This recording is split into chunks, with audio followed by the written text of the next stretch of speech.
Igneous rocks are those formed by the cooling and solidification of magma, or molten rock. As the melted rock cools, new minerals and textures will form based on things like the original magma composition, the addition of any new chemical components from the surrounding rocks, the time it takes to cool, and the temperature and pressure at which it cools. Because there is so much variation in this process, there is a wide variation of igneous rock textures and compositions. When we identify and classify igneous rocks, we are looking for textural and compositional clues in the rock that tell us the story of the original magma formation and its cooling process. By the end of this learning module, you should be able to list the most common igneous rocks, recognize their textures and compositions, and link them to their formation environment and history. This pile of igneous rocks contains a wide range of igneous rock compositions and textures and represents a dozen different rock names and histories. This table shows how we classify and distinguish among the variety of igneous rock types by texture and composition. The 5 columns represent the 5 basic textures. The 4 rows, the 4 basic compositions. As long as you can correctly describe the texture and composition of an igneous rock, you can determine the rock's name and understand something about its formation history. Magmas that solidify and cool do so either slowly underground, often taking hundreds to thousands of years, or quickly above ground following an eruption. In the first case, slow underground cooling, there is no eruption. The magmas never reach the surface. Instead, they reach an underground magma chamber, or insert themselves into cracks or between layers in the rock. Over a long period of time they cool, and the atoms in the melt bond with each other to form minerals that are most stable based on the existing temperature, pressure, and chemistry. The slow cooling allows for large crystals to form. The texture of these rocks is typically described as phaneritic, and the crystals are all intergrown and large enough to see with the naked eye. A subcategory of phaneritic rock are rocks with unusually large crystals. This texture is called pegmatitic, and rocks displaying this texture are called pegmatites. Unusually large crystals form when the magma cools slowly and the magma viscosity is very low, usually through the addition of large amounts of water. This low viscosity, or low resistance to flow, means that atoms can migrate quickly and easily to nucleation sites far away, so single crystals can get to be many inches to sometimes feet long. In contrast, when a magma erupts as a lava flow, it cools quickly. Atoms don't have time to form large crystals, so the same basic minerals will form, but the crystals will be smaller, too small to see without a microscope. Rocks with a texture of crystals too small to see are called aphanitic. A few other textures can result when rocks erupt. Sometimes lava flows cool so quickly, especially their outer edges, that they form no crystals, which we call glass. For a lava flow to form 100% glass, it must do more than just cool quickly. It must also have a very high viscosity, or resistance to flow. A very high silica content can cause high viscosity, and that can lead to a texture called glassy, where 100% of the rock is made of glass. When magmas erupt explosively with lots of gas, lava is thrown through the air, adhering to the gas bubbles. It cools instantly, forming tiny grains of glass, called ash. Larger blobs of lava thrown through the air with lots of gas within them also cool quickly, while gas is escaping. They form a texture known as frothy, a combination of solid glass riddled with 50% or more vesicles, holes left by escaping gas. Note, often lava flows will also cool around escaping gas. Vesicles will also exist in these aphanitic textures. Only when the amount of vesicles is equal to or larger than the amount of rock do we call the texture frothy. If a lot of ash is produced in an explosive eruption, it will settle out of the air and accumulate in piles on the ground. Bits of rock ripped off the sides of the volcano in the explosion might also fall into this pile, along with the frothy bits of lava also thrown out, often called bombs. These deposits can weld themselves together due to their heat and form a rock with a pyroclastic texture. Pyro for their origination from a fire, and clastic because they are made of clasts, or bits and pieces of many different things that were glued together. Going back to the rock ID table, we see that each of these 5 textures can be further divided by composition, and based on these 2 traits leads us to the name of the rock. Compositions are broken up for the simplified rock chart into 4 main types based on their silica content.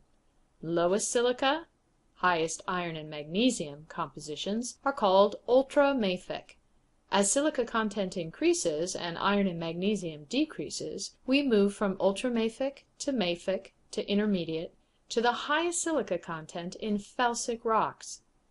Note, mafic gets its name from its high magnesium and iron ferric content. Felsic gets its name from its high silica and feldspar content. How can we identify the composition of an igneous rock? If we can see minerals, then we can use those to tell us the composition. The simplest way to use minerals to characterize the composition of a rock is through Bowen's reaction series, which does a good job of indicating the minerals one would expect to form from magmas of varying composition. Let's review it briefly. Magmas that form from melting the mantle will be the most primitive and have the lowest silica content and the highest iron and magnesium content. As they start to cool, the first mineral to precipitate, the one that's first stable as a solid at the highest temperature, is olivine. As the magma continues to cool, calcium-rich plagioclase feldspar becomes stable and starts to precipitate alongside olivine. If the magma cooled completely at this point, with no more changes, or if it erupted, then you'd have a rock made of olivine and plagioclase, and it would be ultramafic in composition. If, however, we let the magma evolve, if we remove the olivines by having them sink to the bottom of the magma chamber, and the plagioclase feldspars by having them float to the top or edges of the magma chamber, the composition of the magma would start to change. It would become more silica-rich, more water-rich, and have less magnesium and iron. Now it would continue to cool until pyroxene began precipitating. Plagioclase feldspar would continue to precipitate as well, and perhaps a little more olivine. But basically olivine is on the way out, and pyroxene starts to dominate. Plagioclase continues to precipitate abundantly, but gradually changes its composition from calcium-rich to sodium-rich. If a magma of this composition erupted at this point, its composition would be mafic. If, however, we remove the forming minerals from the magma, the composition of the magma will continue to change. It will continue to become more silica-rich, more water-rich, and lower in magnesium and iron. The next minerals that form as the new magma composition cools are hornblende and then biotite. Plagioclase feldspar continues to form, pyroxene is on its way out, but you can see there is some overlap. An eruption of this magma produces a rock of intermediate composition. And if we continue this process and remove these minerals, and let the magma's composition continue to evolve, we will get a new composition, the highest in silica and water, and lowest in iron and magnesium. Cooling this evolving composition allows potassium feldspar to begin forming, as well as muscovite and quartz. Hornblende, biotite, and plagioclase feldspar can also continue forming. An eruption of this magma produces a rock of felsic composition. And now you see how identifying the minerals in an igneous rock can help us determine its composition. What do we do if we can't see any minerals in a rock? We know that the more mafic a rock, the denser it should be, and generally speaking, the darker the color. Felsic rocks should be less dense and lighter in color. As with mineral identification, color is not always the best distinguishing trait, because it can change easily based on small amounts of impurities or gas phases present. So use it only if there are no other helpful identifying characteristics. So now we know how to determine igneous rock composition, which helps us come up with a rock name. But so what? What does the composition tell us about the rock's formation and history? Let's do a quick review of how and where magmas form.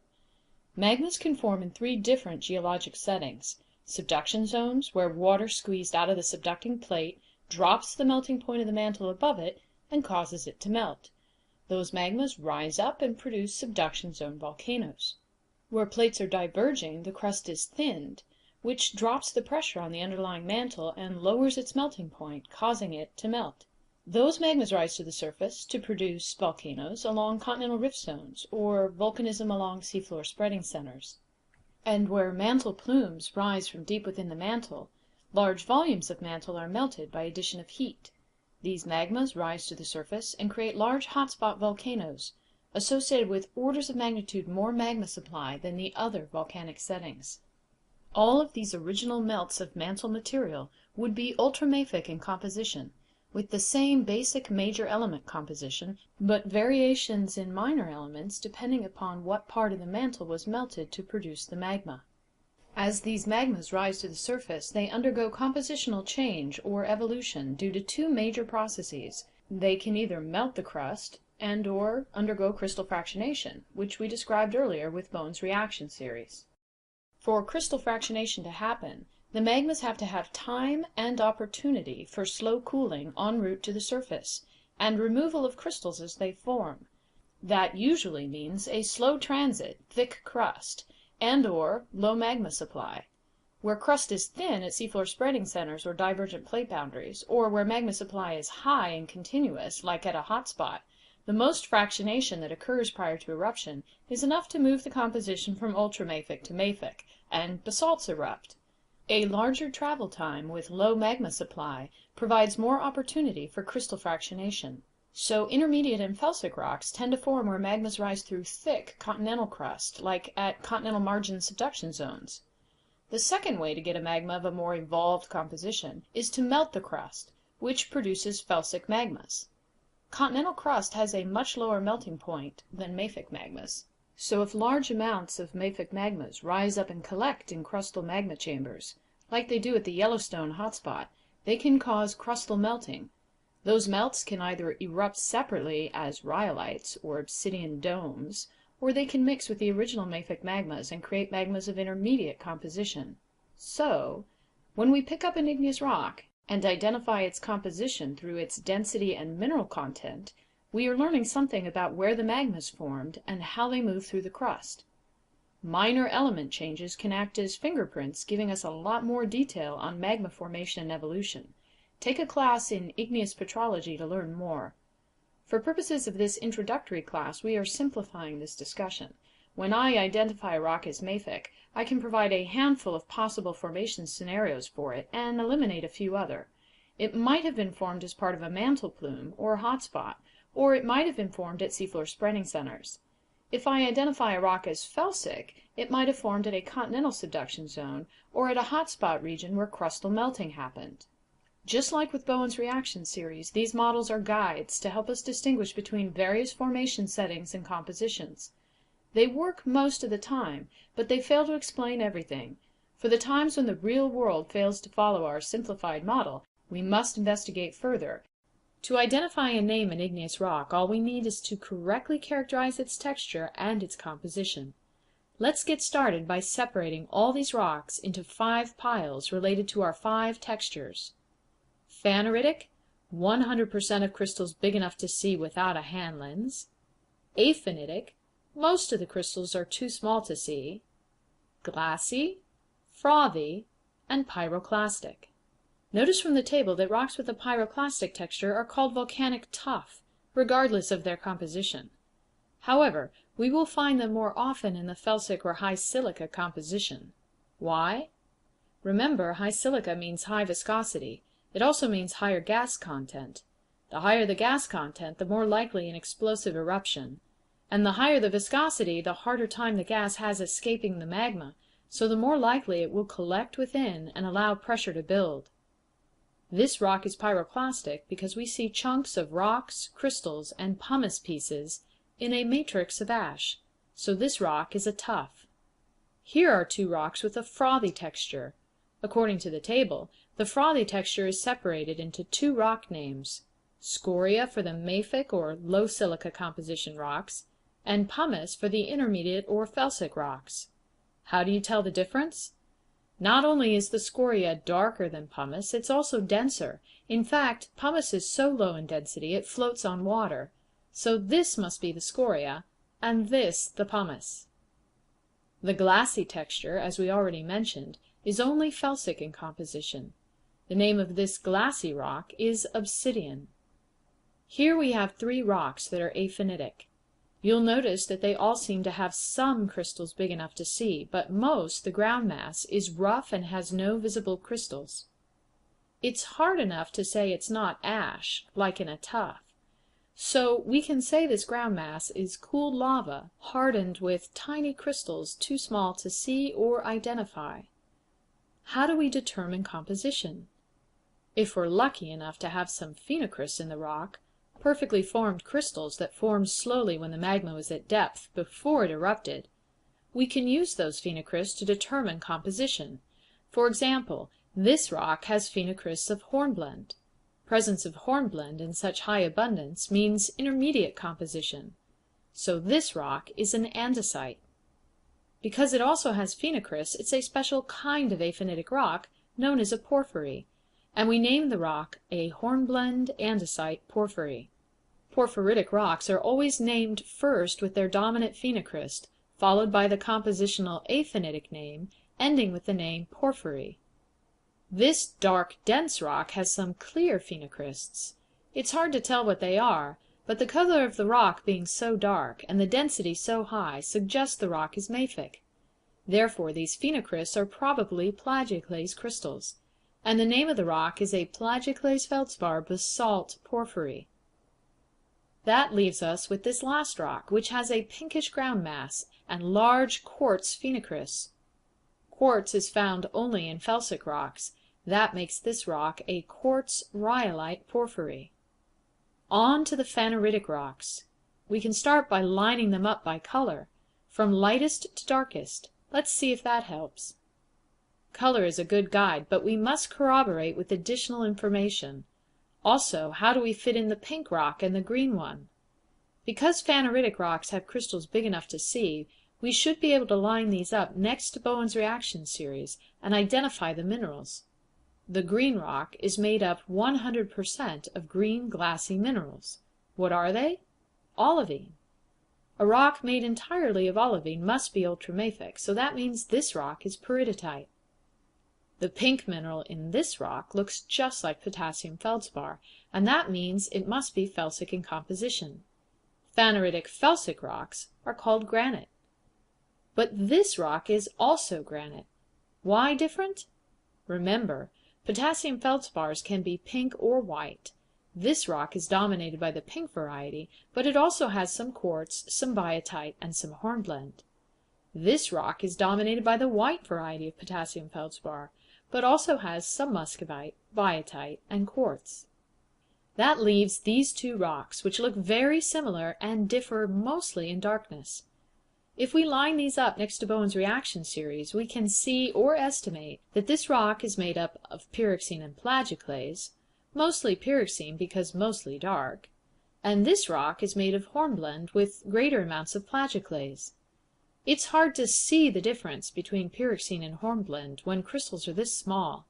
A microscope would help, but in this case we can use the relative darkness of the rocks to guide us. So this rock is the mafic one, and it's called gabbro, and this rock is the intermediate one, so it's diorite.